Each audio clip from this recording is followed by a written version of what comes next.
Good morning, students. Welcome to TSN classes. Now, students, as you all know, we were studying about the Tiger Project, and our today's topic is about Tiger Project only. Okay. Now, student, we all know that in the Satpura Tiger Reserve, the government has launched the Project, basically to protect the species of the tigers. Now, tiger is one of come to page number 83. Tiger is one of the many species which are slowly disappearing from our forest. But the Satpura Tiger Reserve is unique in the sense that a significant increase in the population of tigers has been seen here.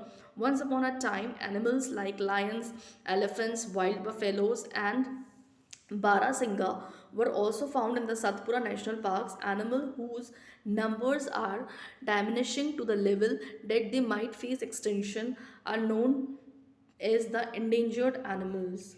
Now, students, Bujo is reminded of the dinosaurs which become extinct a long time ago. Survival of some animals has become difficult because of disturbances in their natural habitat.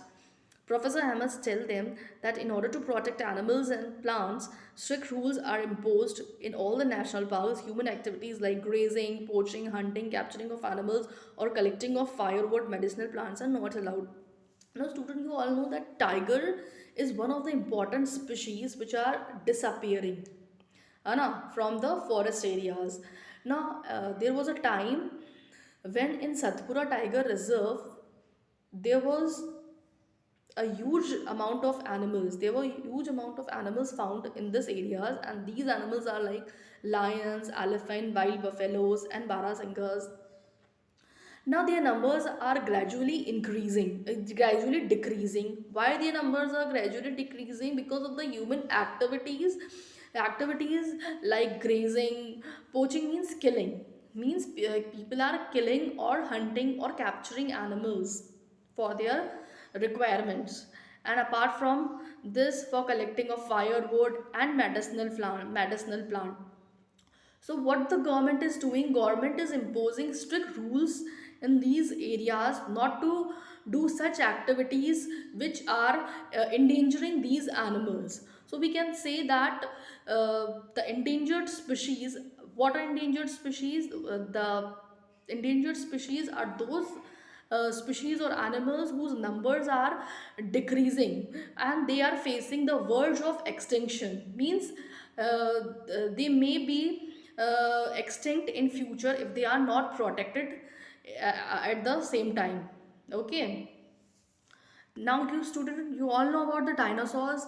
Dinosaurs extinct हो चुके हैं. अब पता था एक time था जब dinosaurs इस लैंड पे बहुत सारे थे, but they are now extinct from the earth. So in the same way, if we will not protect these animals, they will extinct from the earth. So their protection is very important. Now come to next. Madhavji tells Paheli that small animals are much more in danger of becoming extinct than the bigger animals. At times, we'll kill snakes, frogs, lizards, bats, and owls restlessly without realizing their importance in the ecosystem. By killing them, we are harming ourselves. They might be small in size, but their role in the ecosystem cannot be ignored. They form part of food chains and food webs about which you learned in class 7th. Okay. An ecosystem is made up of all the plants, animals, and microorganisms in an area along with non-living components such as climate, soil, river deltas, etc. Now students, now every animal is important, or every animal play an important role in an ecosystem. Students, you all have heard about water food chain, food webs. Students, the process of eating and being eaten up is known as food chain. Now what we are doing in this, suppose there are so many trees, suppose there are 1,000 trees, thousand trees are in any particular area, and there are 20 deers are there, and there are two lions. If the, if the number of deers decrease, then the producers, that is the plant, जो plants का amount है और जो volume है plants का, वो increase हो जाएगा.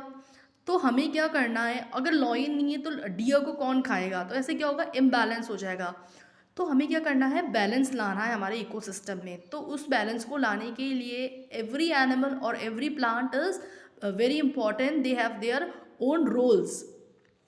तो फूड चेन और फूड वेब को बैलेंस करने के लिए हमें हर एनिमल को प्रोटेक्ट करना ज़रूरी है, ठीक है ना। फिर आता है ecosystem. What is ecosystem? Ecosystem is basically made up of both living components and non living components. In living components, what we are including? Plants, animals and microorganism.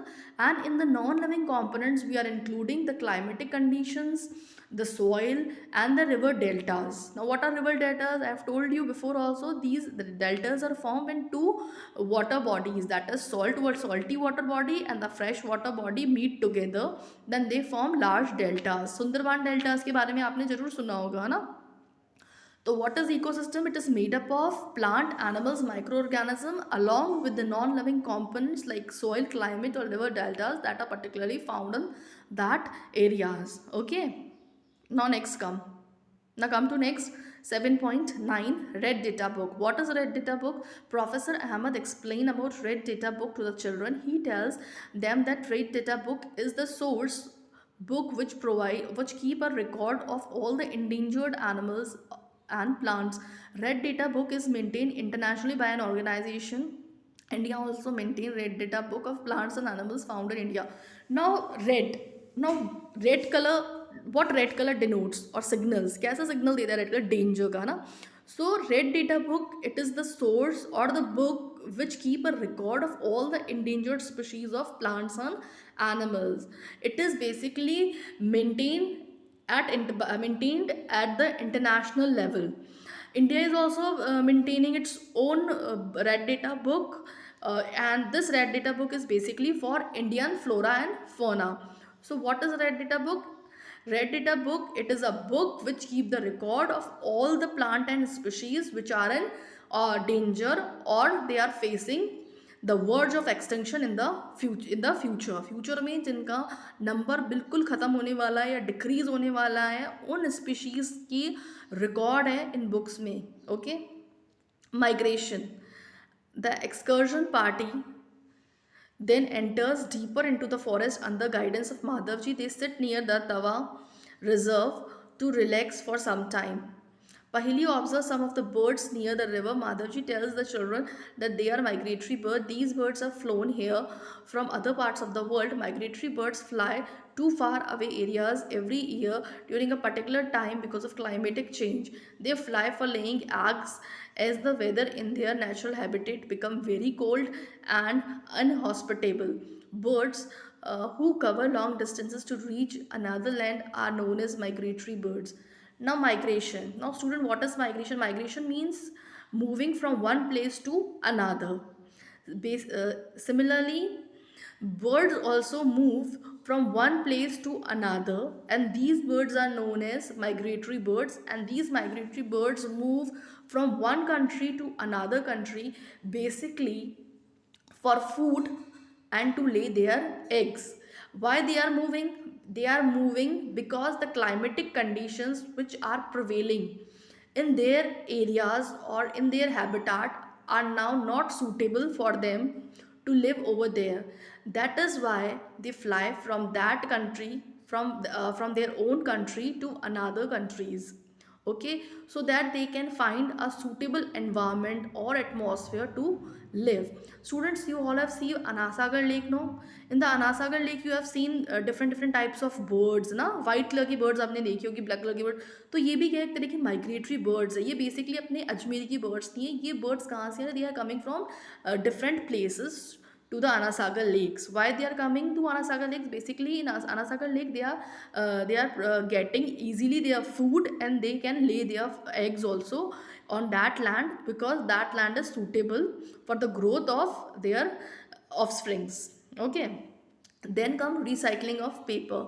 Professor Ahmed draw attention of the children to another cause of deforestation. He tells them that it takes 17 full-grown trees to make 1 ton of paper. Therefore, we should save paper. Professor Ahmed also tells that paper can be recycled 5 to 7 times for use. If each student save at least one sheet of paper in a day, we can save many trees in an area. We should save, reuse, used papers and recycle it. By this, we not only save trees but also save energy and water needed for the manufacturing of paper. Moreover, the amount of harmful chemicals used in the paper making will also be reduced. New students, recycling is very important. In recycling, the example of recycling of paper is given in this book.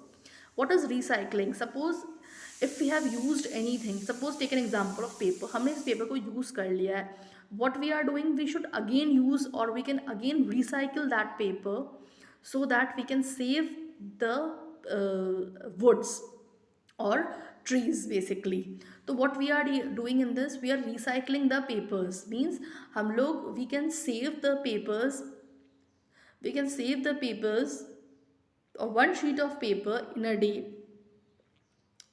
So what we are doing in this, we are reusing that used paper or recycling that paper. So by doing such activities, what we are doing, we are not only protecting the trees, but we are also saving the energy and the water needed for the manufacturing of that paper. And apart from this, we are also reducing the use of the harmful chemicals which are used for the preparation of the papers. Okay. Then come reforestation. Professor Ahmed suggested that the answer to deforestation is reforestation. Reforestation is restocking of the destroyed forest by planting new trees.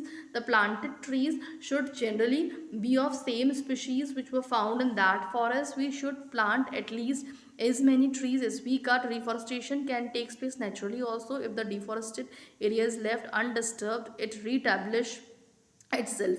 It's natural reforestation. In natural reforestation, there is no role of human beings. We have already caused tremendous damage to our forest.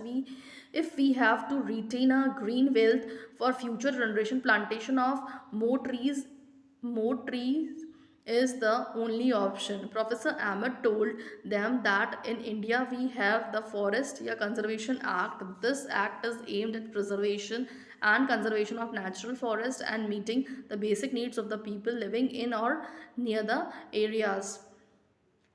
After some rest, Madhavji asked the students to start heading back because it is not advisable to stay in the jungles after sunset. On getting back, Professor Ahmed and the children thanked Madhavji for guiding them through their exciting experience. Now, what is reforestation? Reforestation means again growing of the trees on that land. What is reforestation? It is the restocking of the destroyed forest by planting new trees. We can restock the destroyed forest by planting new trees. Now in this we are what we are doing, जो भी हमने पेड़ काटे हैं, we are again growing that numbers of trees.